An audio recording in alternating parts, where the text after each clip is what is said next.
The next author we'll be covering tonight, Charles Epheyre, which is a pseudonym of Charles Richet, was born on August 25th, 1850, and died on December 4th, 1935. He studied medicine in Paris and became a professor of physiology at the College of France in 1887, and was the recipient of the 1913 Nobel Prize in Physiology or Medicine for his work with Paul Portier on anaphylaxis, which helped understand hay fever, asthma, and various other allergic reactions. However, he also conducted a lot of research into parapsychology and was working in the same field as a lot of the scientists and engineers who were quoted by Lugones in some of the stories that we read for episode 12. And in the appendix that I put together for the story Psychone, there is a bunch of brief biographical notations of a lot of the scientists who were working in this area of spiritualism and physics. But he wasn't mentioned. He wasn't mentioned by Lugones, even though he fits in right in with Crookes and a lot of those other scientists, and even worked with a couple of them. But he was certain of a physical explanation for paranormal phenomenon and a legitimate scientific explanation for mediumship, much like Doyle and a lot of the other people were. He coined the term ectoplasm, and with many other scientists that were also spiritualists and interested in this pursuit of the occult, including Oliver Lodge, he examined this woman named Eusphasia Palladino, who was a medium that was later exposed very, very publicly as a fraud. And Richet was mocked in the newspapers for this. Basically, the idea that any serious scientist that would entertain an ounce of what is just obviously bullshit should just be totally discredited. I'm sure Arthur Conan and Doyle sympathized. Yeah, right. Yeah, I'm sure he did. Yeah. But this didn't deter Richet one bit. He worked with another medium, Eva Carrere, who was also exposed as a fraud in 1905. So I guess he picked the wrong mediums to work with. He was also involved in the French pacifist movement and led a delegation of French pacifist societies, but rather paradoxically to this, in his later years, he became a major proponent of eugenics and wrote a book on the subject and took his view of the subject much beyond that of Alexander Graham Bell, in that he was very, very racist, essentially believed in the supremacy of the white race. And he was president of the French Eugenics Society from 1920 to 1926. And I like to say that he was the last Nobel-winning prize scientist who would fund eugenics research in their late career, but that's just not true because William Shockley's research extended well into the 1980s. So this is definitely a major issue and sore point in the later years of his life, which the introduction of the anthology that we read did not mention this aspect of his career at all. No. And I don't believe in washing over the negative aspects of history and these authors. I think to really consider their worldviews, you have to take into account the ugly and awful impulses and philosophies that some of these people held. I definitely agree. And a lot of them at the time held incredibly racist beliefs. But I didn't learn about the eugenics angle until I was reading about him as a person. And I was kind of disappointed that the anthology didn't mention that, especially as the story that we read tonight, Professor Bakermann's Microbe, appears to be a commentary on the morality of ethical science practice. Yeah. And it's strange. That's a strange contradiction there. Exactly. Right. So it was written in 1890, which was about 30 years before he published his book on eugenics. So it's very, very possible that he did not hold those beliefs or philosophies, or at least to that extent. He became old at the time. Right, exactly. He might have gotten into that in his later years, which certainly could have been very possible. Certainly, French society was turned upside down by World War I, Right. fascist and nationalistic movements were on the rise, and so on and so forth. Not that's an excuse, but it might provide some context of why somebody who wrote this story in 1890, which really seems critical of people who use science to forward immoral means, would later become so involved in the pursuit of eugenics and racial superiority later Well, he would have in probably life. argued that was the most moral thing in the world. Right. Yeah. So, Yeah. Exactly. But yeah, I was yeah, disappointed the anthology didn't mention it because I don't think that any of that should be whitewashed. I think when you talk about history and when you look at things in a historical perspective, things should be discussed worse than all. You shouldn't gloss over that right. stuff. And I think that there's an unfortunate tendency now to like people talk about cancel culture and stuff Yeah. like that, and they're Yeah. like, "Oh, that guy was racist, so you shouldn't read anything that he ever wrote." But I don't really think that that's No, I mean, I think that Lovecraft gets singled out a lot for that kind yeah. of But it's thing. not But when just it's for sure it's not just him. But exactly when you realize that they're products of a racist society, those attitudes and beliefs kind of filter down, and you almost can't read anybody from the time period without something infiltrating their work in some way. yeah, I mean, it is a complex issue, and I think that the context really does need to be there when you look at an author like this or a story like this. sure. But it doesn't invalidate the work to point it out that it's Exactly. that Yeah. those thoughts are there. Right. Like it doesn't. It's not censure. It's not like you shouldn't read this. Is you should be aware that this person thought like this eventually at some point in their life, and that may have influenced how they wrote. Right. And that is an important thing if you were any kind of person that's reading for something that's beyond just the surface level of stories and what they are, you would want to know Right. about that kind of stuff Yeah. eventually. Yeah. Because ultimately, these stories are written by people. They don't just manifest themselves out of a vacuum somewhere. Right. The contrast struck me a lot because, unlike some of the other stories we read, I didn't detect any elements of racism or eugenics in this story whatsoever, even though it is literally No. dealing with a microbial mutation that is quite deadly to all life on the planet. So Right. let's get into the actual story itself. So, like some of the other stories we've covered tonight, it is set in what is then the future. The story was written in 1890 and it's set in 1935. And it follows Professor Herman Bakermann of Brunwald, or Brunwald, I guess I should say, who has discovered a means of creating a new microbe. And he references Louis Pasteur's discovery of microbes in general. And by 1935, all diseases and bacteria are known and classified and fully understood. Here he says the German customs of peace had overtaken the spiked helmet.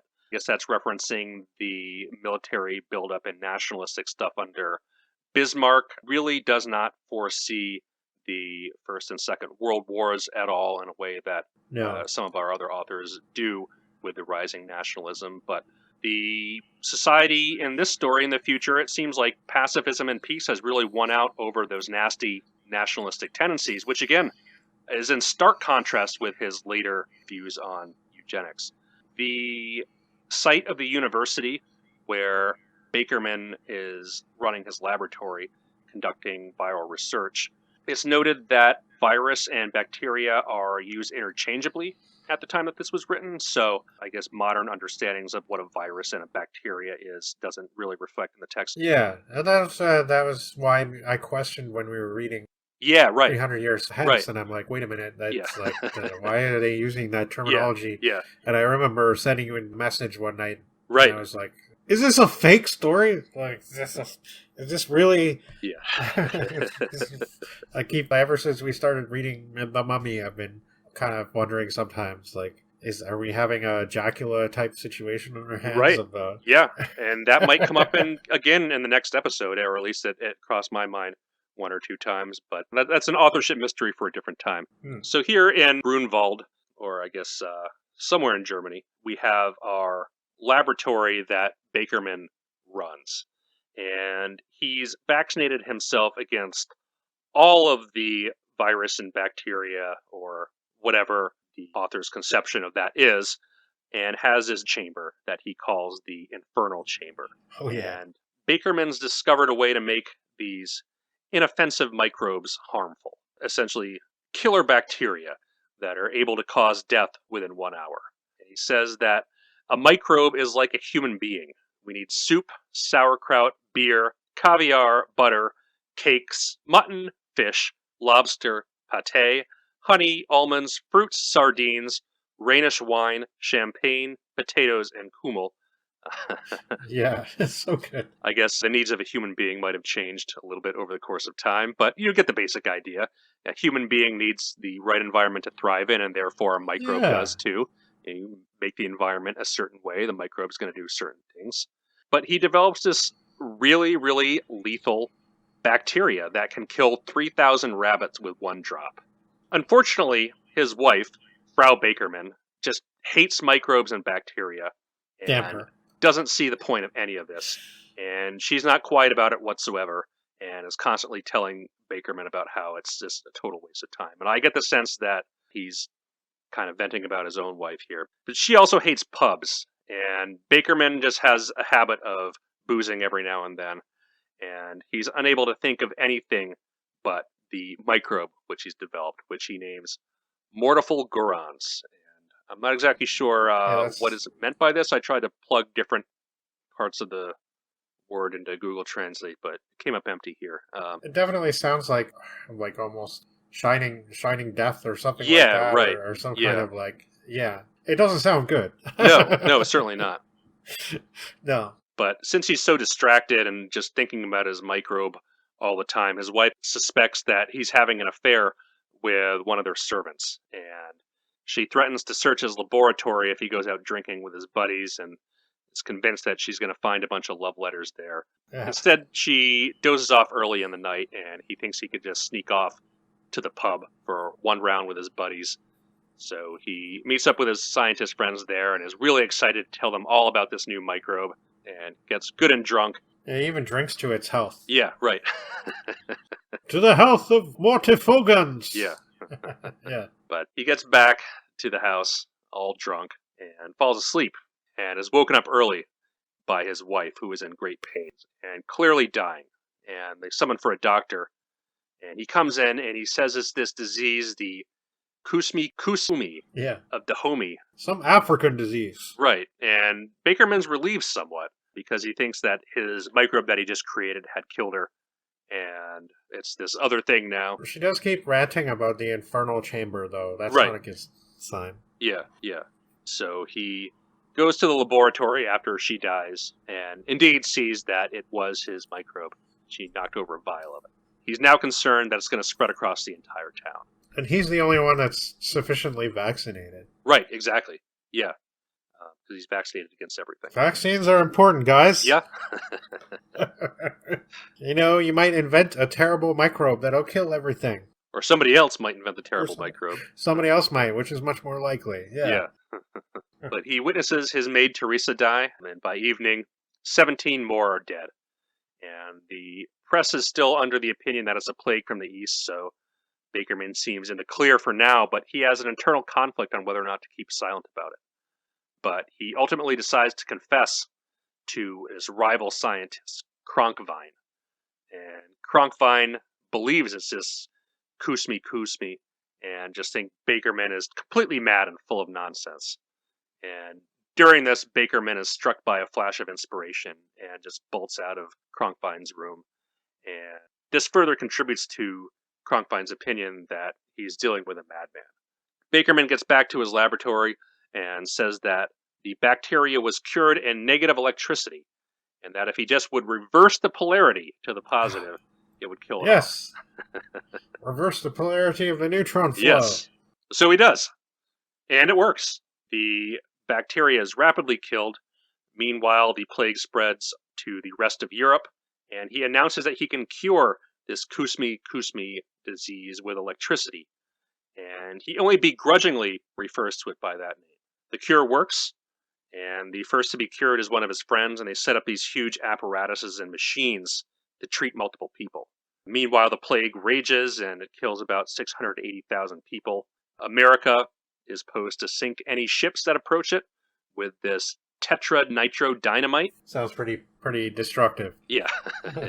Yeah. You don't want to be on the receiving end of that. Yeah. But people are killing themselves en masse to avoid contracting the plague. But fortunately, word spreads over the telegraph wire that Bakermann was able to find a very effective treatment, and everybody starts employing it, and the plague is rapidly stamped out.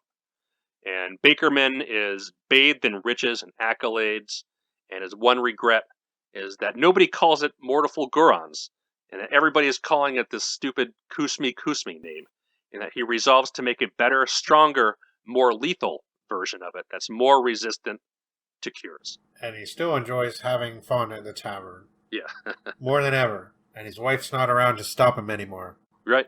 Yeah. I loved the last few paragraphs of this story. Yeah. I thought they were excellent. Yeah. The ending was so good.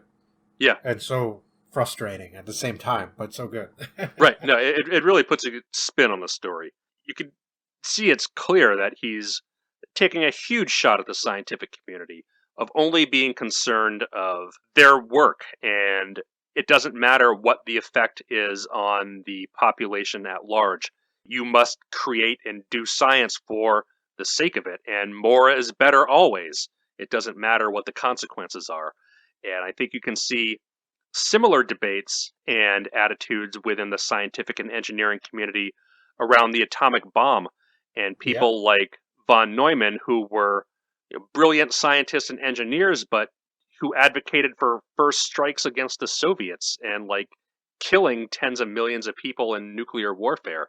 It's the same kind of debates over engineering. I mean, in this case, it deals with an accidental lab leak of a bacteria, but engineering of weapons and engineering of mass destruction and engineering of that kind of and technology. this was around the time when like biological warfare was just becoming a possibility. Yeah. Chemical warfare too. Chemical warfare and exactly. Obviously, atomic bombs and stuff were around the corner yet, but the fact that these were becoming important questions, that you could kill people with a microbe or something from a distance that they wouldn't even see, and that could be transmitted among their people, right? Both military and civilians. Yep. And it's horrible, right? And like this carried on to the present day, and you think that so easily there could be an accident, things could be in the wrong hands, and shit. We already mentioned Dr. Strangelove, right? Like all it takes is one really powerful person to go off the rails. Right. And Dr. Strangelove was modeled on von Neumann, I'm pretty sure, or von Braun, or one of those. There you go. Yeah. Yeah, this was like, in that respect, again, this was far ahead of its... Yeah. What we would see as being... Sure, I mean, the science is... It's not the common trope now. Now it's nuclear weapons, but...